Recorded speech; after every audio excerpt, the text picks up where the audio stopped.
Hey guys, welcome back. Today's a very special video, something very near and dear to my heart. We're going to be talking about two thin coats and Duncan Rhodes and their new Wave 2 line extension. We currently have Wave 1 and we're previewing Wave 2 today. So this is by Duncan Rhodes, and if you're not aware what two thin coats are and Duncan Rhodes in general, Duncan Rhodes used to be the guy for Games Workshop. He's basically their main social media guy. He's definitely the most famous part of their old social media team. Used to do all sorts of responses, but he mostly paints. He became famous and memified in the Warhammer community and the hobby community because he popularized the quote, two thin coats, two thin coats. He always emphasized two thin coats. He left Games Workshop and started his own company, Duncan Rhodes Painting Academy. His ultimate goal, of course, is to create his own paint line, which is the aptly named Two Thin Coats. It is a water-based acrylic paint line, so it is compatible with Vallejo, AK 3rd generation. It's compatible with Revell, the water-based ones. Army Painter, a big one, of course, compatible with all those brands, and it is competing in that market. And for a brand new paint line, essentially 4 years old, this is like an incredible feat, and props to Duncan Rhodes and his painting academy and his staff. We are an official retailer, so might as well shout him out. Preview, we will be doing swatches, essentially previewing 12 total paints, and who knows, you might like Wave 2. Wave 3 is already out in Europe, but North America is just getting Wave 2 now, so hope you like this preview. Before we start, I wasn't joking, by the way. That's him. That's Duncan Rhodes. He's that important to the Warhammer community. If you don't thin your paints, he will haunt you in your sleep. Anyway, so what we're going to be doing is twofold, I figured. So we will be doing basically the swatches in the back of these spoons here. And then what we're going to be doing is right out of the droppers, we're going to put on the spoon. And then we're going to be seeing how well they perform thinned down. It's going to be pure on the spoons, thinned down on the palette. Let's see how well they perform there. And the ultimate goal is just to see how smooth they are, just as a preview of sorts. And first one, we have Jade Green. And basically the theory regarding the overall, just two thin coats in general, Wave 1 and 2 and 3, when we eventually get it, is what if Citadel paints were not in their godforsaken buckets? You know, anyone else hate the buckets? I do. I know a lot of people do, actually. Those buckets are a nightmare. Keep drying out the paints. They never close properly. And you know what? This is very smooth. Oh, yeah. So there we go. Straight from the bottle onto the spoon. We'll see how well that swishes.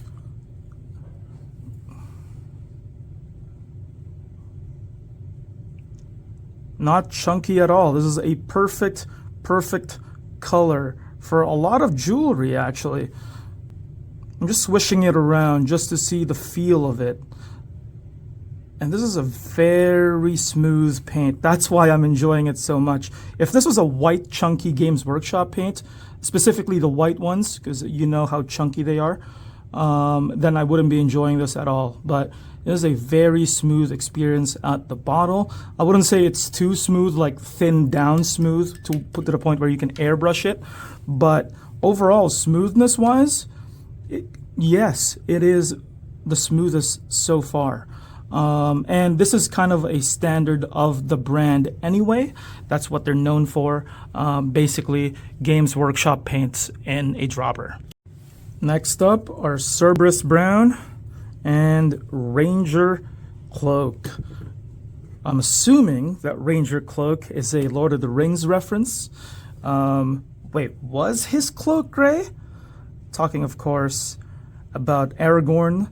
He was a ranger in that movie, at least in the very beginning of it anyway. I'm not too in-depth in the lore, but was his cloak gray? I thought it was like dark green or something. Anyway.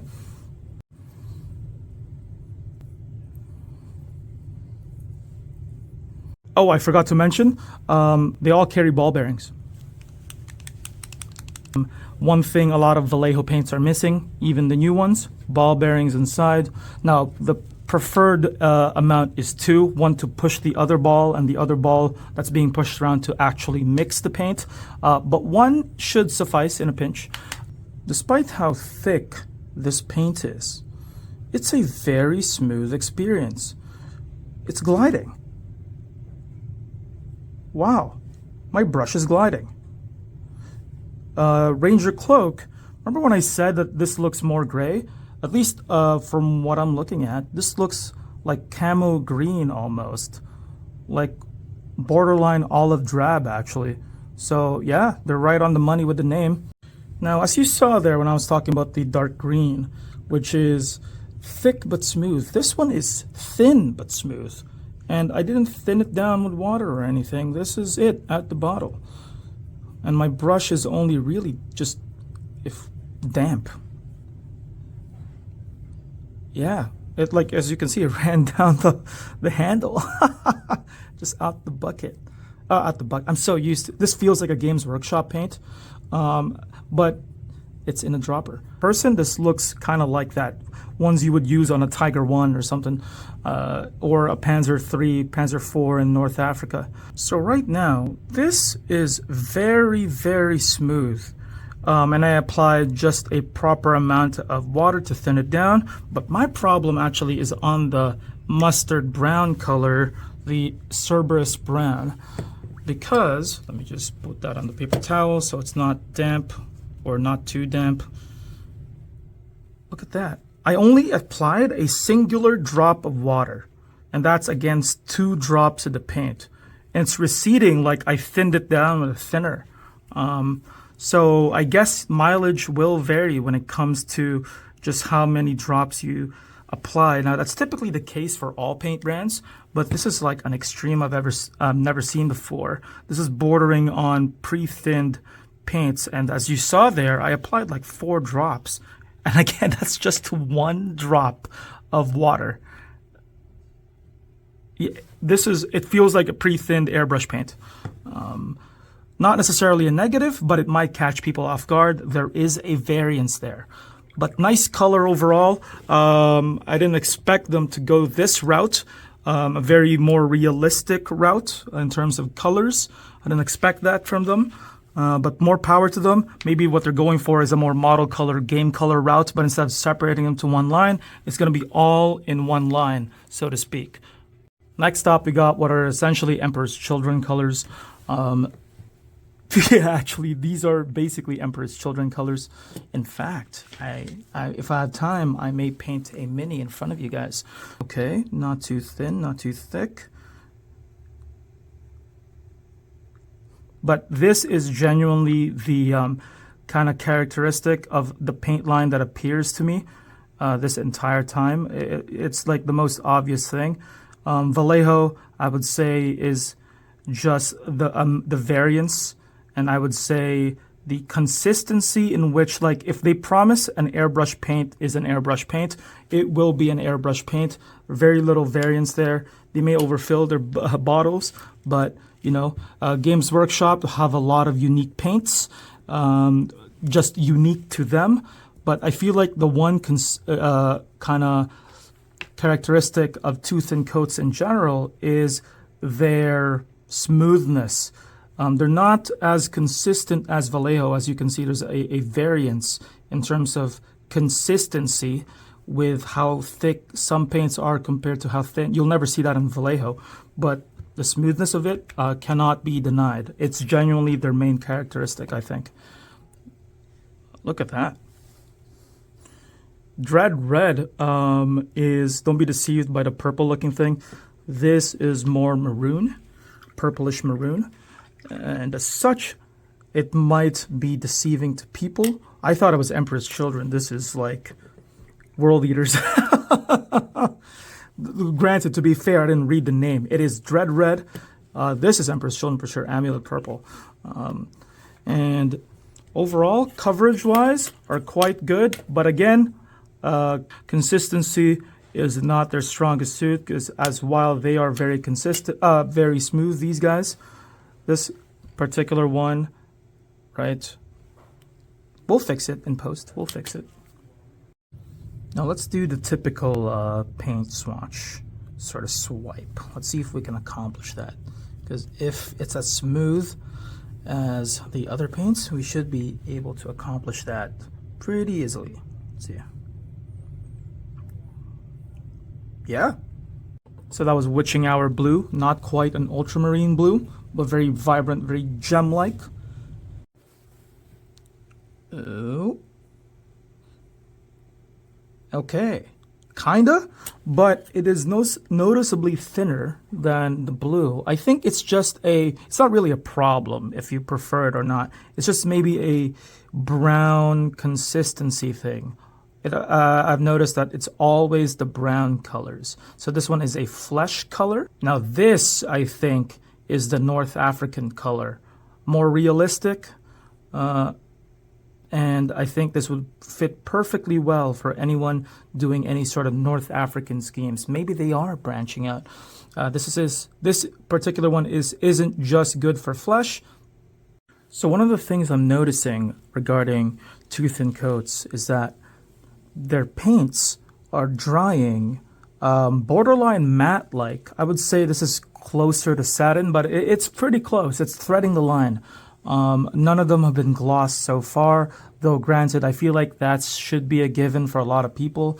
If a name such as Amulet Purple doesn't any sort of like indicate a glossy sort of feature or a semi-gloss or a matte, right, like Evil Red Eye or Argonaut Skin. Argonaut Skin will definitely dry matte, right, matter compared to the Evil Red Eye. But what I'm saying is you shouldn't assume things. At least assuming that it's going to be really shiny or really matte. The safest way to do it is to assume, funnily enough, that everything will be satin in some way, shape, or form. A little bit of shine.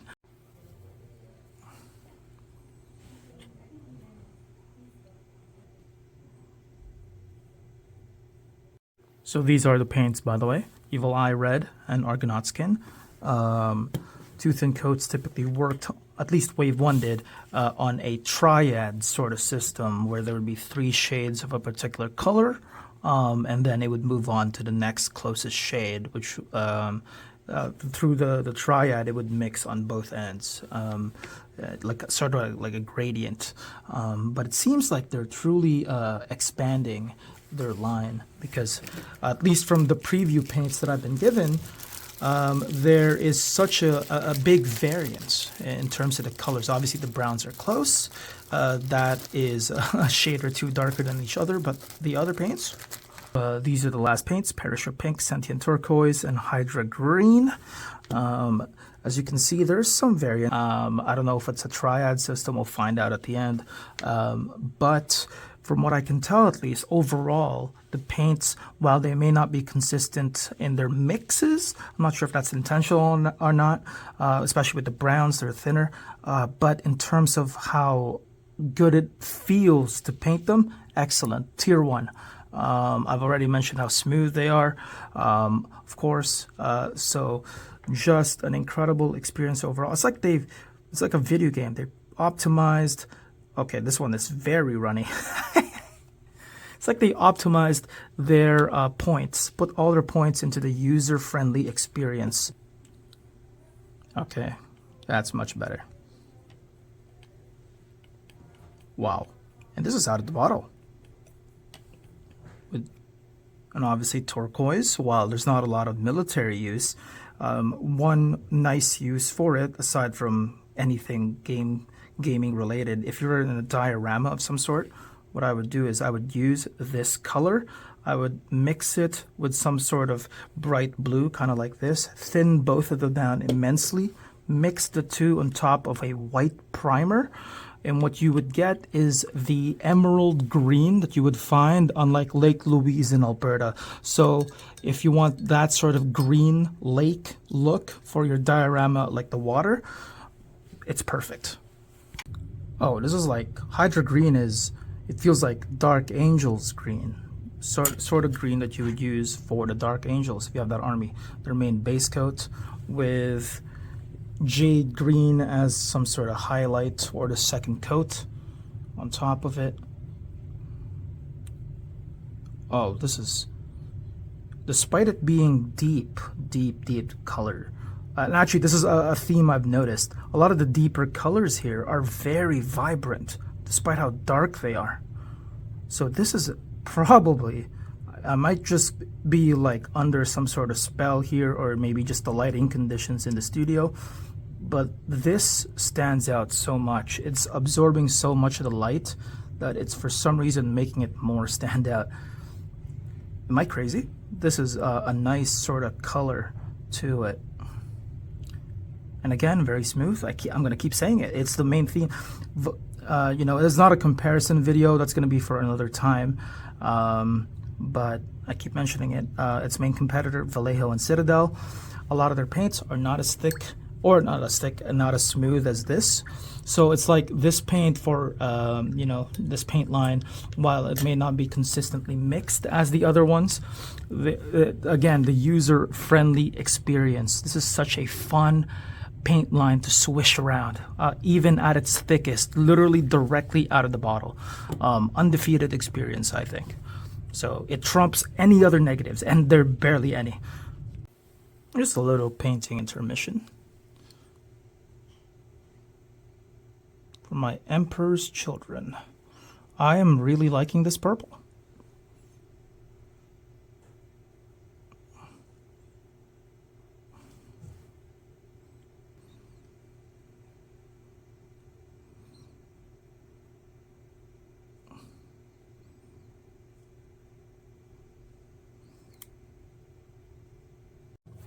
Because of how smooth the paint is, this is still the first dollop of paint from the original, when I started painting the shoulder. It's still the original dollop. I haven't gone back for seconds, if that makes sense, onto the palette. This is the main strength of two thin coats. This is great. But dare I say that you don't need to thin the paint? No. Do that. Don't do that. Duncan Rhodes will again haunt you in your sleep, like the Inquisitors. Please thin your paint. And as you can see, it dried more satin than matte, but it's not really that shiny either. So it's again teetering on the line, especially this part here. First part I applied essentially. This is the first coat. There might be a little shine because that part there is wet. But if you look at the top part right there, no reflection whatsoever. Yeah, it's again teetering on the line of satin and matte, semi-gloss for other brands basically. So. Hey guys, Paul here. So I just got done painting the swatches and I'm going to show you. So here it is. Here they are. And as you can see, this is more of an expansion. This isn't a brand new paint line. There's a lot of vibrancy in terms of how they pop, but as you can see, previously mentioned, they dried more satin and or matte than, you know, the rest of, I guess, two thin coats. This is a little bit more matter than their previous lines. A lot of them are trended to be glossier, except for the washes, which is very matte.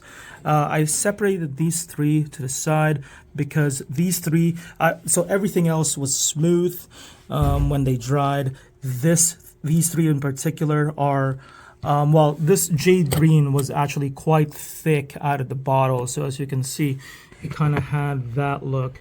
And these two were actually very runny, the opposite sides of the spectrum. So as you can see, it's sort of dripping there. So especially this one, extremely runny. And as there's, you know, they kind of had similar end results. But everything else, what a fun experience. That's not really a fault in the line itself. Only 3 paints out of the 12, and even then, it's mainly just a mixing issue. You can mitigate most of that by just shaking. If you have an agitator from AK, even better, or just any agitators, paint agitators. So yeah, just a paint line that's been optimized for beginners. And that's mainly what this is, a beginner paint line. Wave 2 will just expound on that. It's not going to be revolutionary. You know, you're not going to be expecting more experimental paints, or even just a different paint line like model colors to game color. Model color being more realistic, game meaning being more D&D orientated.